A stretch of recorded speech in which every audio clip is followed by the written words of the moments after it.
Alright, there's no graphical user interface for Network Mapper application, so everything's going to be done through the command prompt and text input. So once we've got our command prompt window open, we can go ahead and we need to get into the path where the application is saved. So I'm going to go ahead and do that.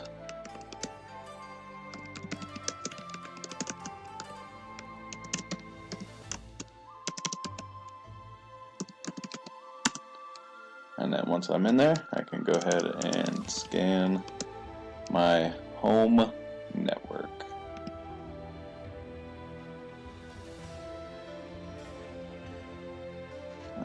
Once I've got that figured out,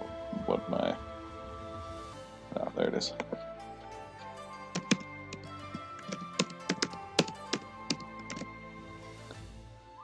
And this is basically going to scan all of the available IP addresses on my home network.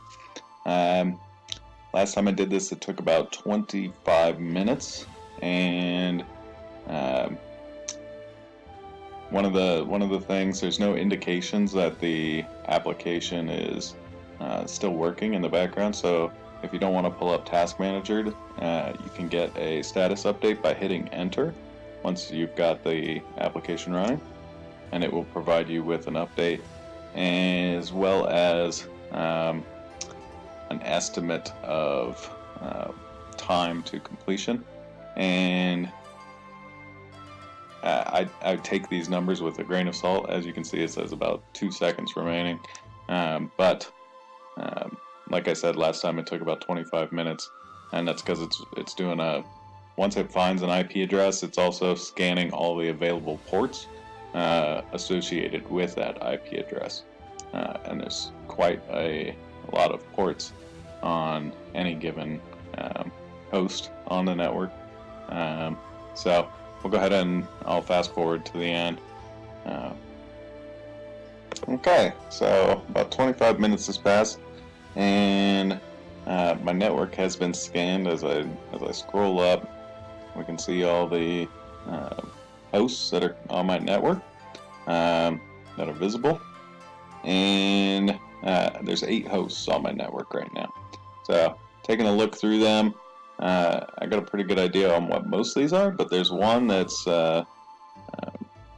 interesting and kind of stands out to me. Is this 192.168.50.149? I can see that it's got a HTTP service running on the port 8008, and when I do some Google research on those ports, I can pull up in Firefox and see that the IP address, it is a web server, and it is facing the network, and there is no information available about, or there's no website hosted on that.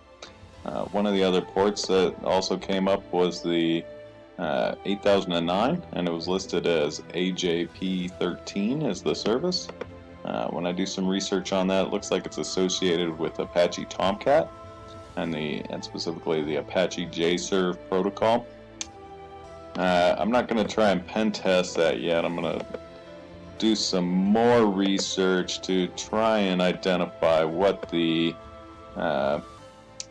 get some more information about this using Nmap first. So to do that, I'm going to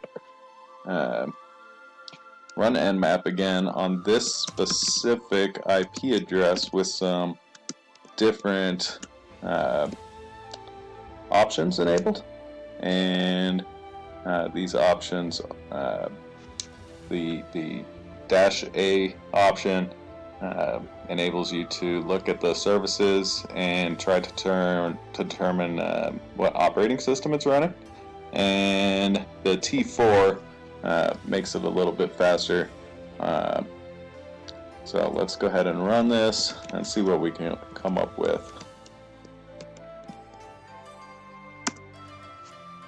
And this one should be a little bit quicker because it's just scanning one IP address. Alright. Of course, now it's saying that it's down.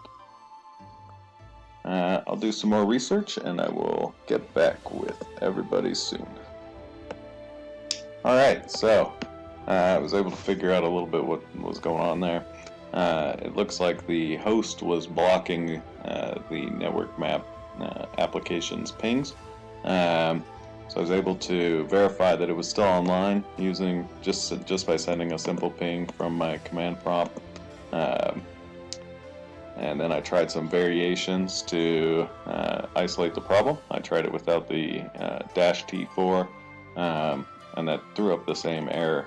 I noticed that it was blocking the ping probes, so I tried adding this option in there to not use the application ping probes and scan the ports without the pings. And running it without T4 and just the -A option didn't provide any detail at all, so I ran that again with the ping option turned off, and then it returned some additional information. And you can see here the information that it showed. There's 4 ports open. There's the HTTP port, and basically this is just a expanded version of the previous report, and it kind of shows you what those services are, and then some of the information about it. So the HTTP service that's running here, the application pulled the HTTP title response from that service, and it shows that the site doesn't have a title associated with that. The 8009 service is actually not the AJP13 service, but is the SSL cast to TV2, which is the Ninja Sphere Chromecast driver, and that gives me my first clue that this is actually for my Google Chromecast, which is hooked up to my television. I've been streaming on TV during the day. Alright, so I've got my application up, and I'm going to pass some additional options over to it. Essentially, it's going to run a script to look for those vulnerabilities. So let's do nmap. I gotta remember to leave the no ping option up, and I'm gonna put in the script vul, and that's the vulnerabilities it's looking for. And then we'll do 192.168.50.149 is the IP address of that Chromecast, and this might take a few minutes, I'm guessing. It's gonna scan through a lot, so we'll fast forward again.